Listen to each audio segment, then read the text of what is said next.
Hi, it's Sandy Parker, and welcome to Crafting for Almost Everyone. Today we're going to make a Halloween treat bag with a bunch of fun products I got at Brutus Monroe. I hope you'll stay tuned. Well, the first thing I want to do is I want to make this gnarly tree that they so kindly gave me. It's the die from Brutus Monroe called, geez, I broke it already, the Twisted Tree die. I really love the look of this with all those little angles, but I wanted it to look like real wood, so I thought what I would do is show you how I make things look like real wood. And I'm just going to take some scrap type paper, and I'm going to make a couple of these, so if you don't get it the first time, I'm sure the second time you will. And I'm going to go from light to dark with distress inks, regular distress inks, and I'm going to start with Pumice Stone and gathered twigs, then go to Hickory Smoke and maybe Walnut stain and maybe black soot. So that's the color families I'm using, mostly grays and black. That's the deal.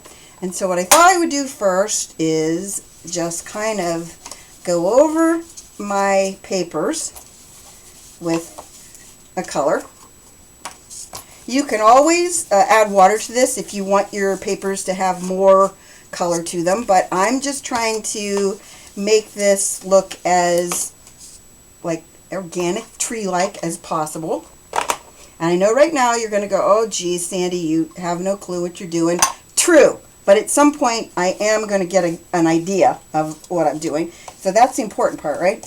At least I hope it is.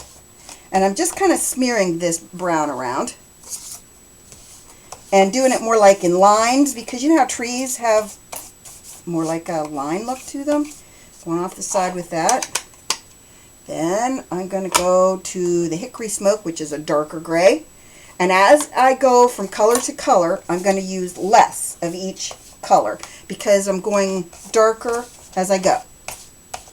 Hope that made a little sense. Sometimes you know I don't. And then some on this one. Again, a little darker. You can always go back over it. Doesn't matter. Next one is Walnut stain. And again, less each time. Ooh, that one's really juicy.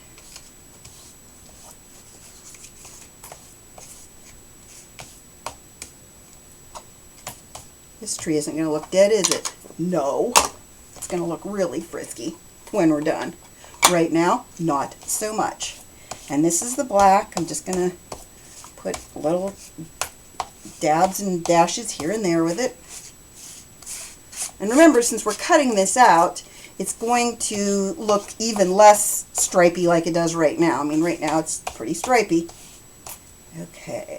I just want to make sure that if there's spots that would definitely be in the die, in the cut part of the die, that I have those areas colored. So I'm going to go back with Hickory Smoke and get a little bit more gray in here, like in the parts where I don't know if I have enough ink.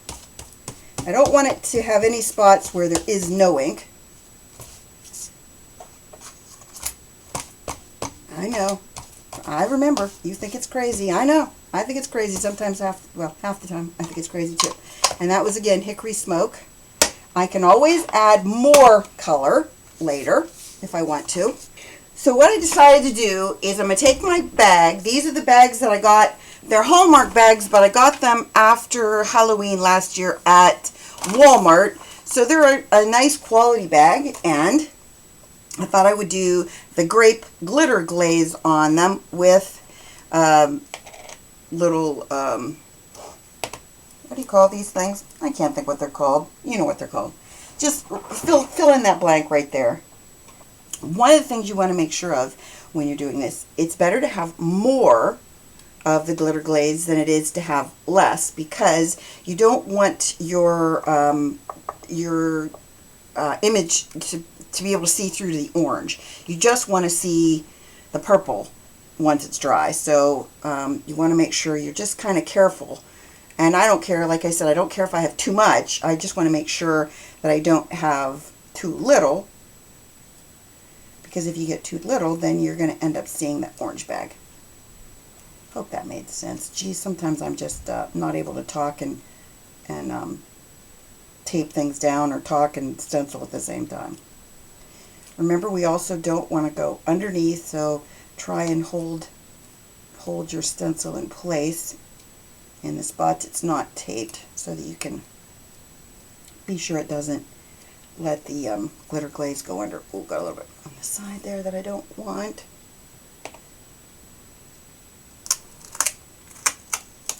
Oh, that did really good. I know you're thinking there's all these little lines and things, but that's where I went to a different portion of the stencil, you know, down here, and that's okay. My bats are a little bit thicker than they probably should be, but that's okay. I'm still happy with it. Here's my pumice stone.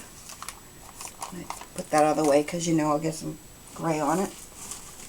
And one of the bags that I had no success with on the other side, I tried to do 2 colors of the bats. That didn't work, and it was kind of a mess. So I think what I'm going to just do is take this pumice stone and just kind of make this look kind of like it's wrought iron and not in great shape. You know how wrought iron fences, that the white is starting to fade on them? That's what I'm shooting for. I want it to look kind of like that. So I'm just going to use my finger. I know I could use something else, but you know, my finger's handy. It's right here. I'm just going to use it. I know a lot of you like to keep your hands nice and clean, but you know me. I'm kind of messy. Messy crafter. Ooh, that should be the name of my channel. Messy crafter. That's probably taken. There. I think that looks kind of cool. So I'm going to go with that one. Where'd the other one go? Do you see it right here? It's probably laying right here, and I'm just not. It's underneath. Never mind. I've got it. Here we go. Okay. Jeepers creepers, Sandy. Get a grip.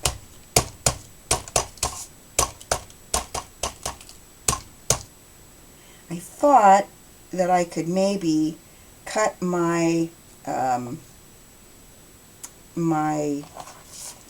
spider web and have it on the fence, not have it the whole. Anyway, that's what I'm thinking right now. And then, I don't know, do I want the tree?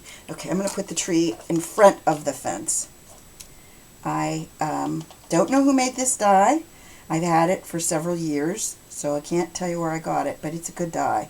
I always have a little bit of issue getting those teeny tiny holes punched out, but if you put a shim in, and a shim is just extra piece of paper on top of your plates when you're running it through your die cutting machine, and that'll help you to get things like this to go through, and you'll have better results with those little wee ones that don't like to cut out. That ought to do it. Then I'm going to put it so it overlaps a little bit. Like that. Then, of course, all these things are really hard to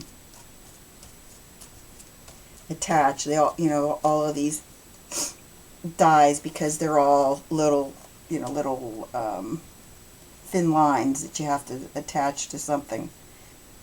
Okay, let's see. I'm going to glue it like that, and then if I have to put more glue on it later, I will. I know I have a spider somewhere. I haven't cut it out yet, but I know I have one. Stay on there. Okay, let's go on to the next thing I want to glue down, and that's going to be the tree. It's also hard to glue down. We've got to put some glue on this bad boy. I glued the tree down, and now I think I just need to glue my Grim Reaper, but I think I want to raise him up a little bit so he's standing out from the background. So I'm going to use some foam squares, and I'm just going to glue his head and his call that thing? I can never think of the thing that the Grim Reaper carries. His blade thing. That's an official term, isn't it? His blade thing. We're going with that. You can write it in the comments. Or Rich will probably write it right on the screen there for me. He always saves me from myself when I can't remember the name of something. And then I'm just going to glue that thing down. Then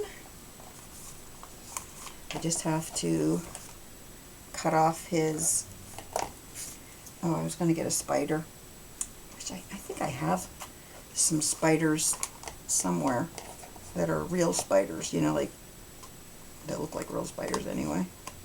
I'm just going to cut off that edge. So I thought I would show you how I decorate the clothespins to close the bag. What I did is I found some washi tape that I used that's a Halloween inspired, and it matched my bag. So what I did was, you want to be sure that when you adhere it to the back, or the inside I guess we'll call it, you want to make sure that that is really well adhered. So what I did was I took, look out, there's stuff flying everywhere. So I took a little bit of my thin tear tape and I just attached it to this end, like maybe an inch worth on the inside, and took it off like that. What that's going to do is it's going to ensure, once I remove this, that it stays in place in the inside of the clothespin.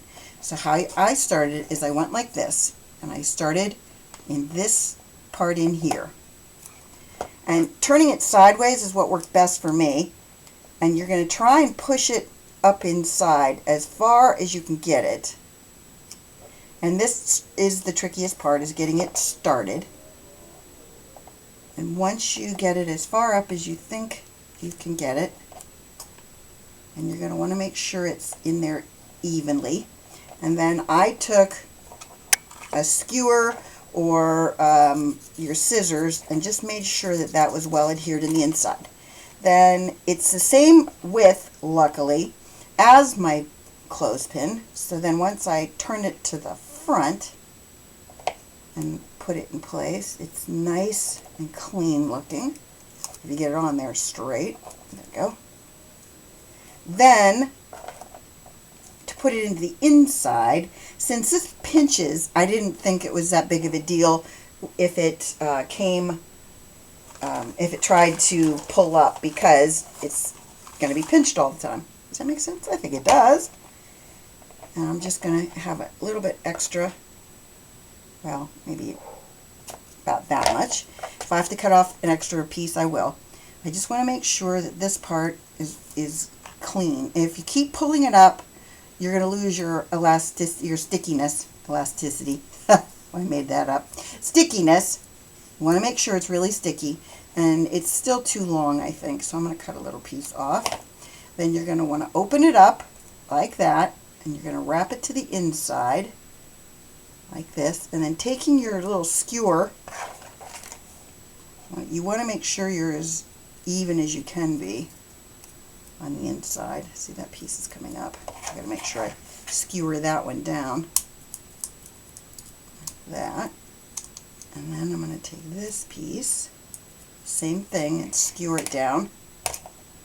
This one side doesn't look right, so I'm going to have to push it in there a little harder.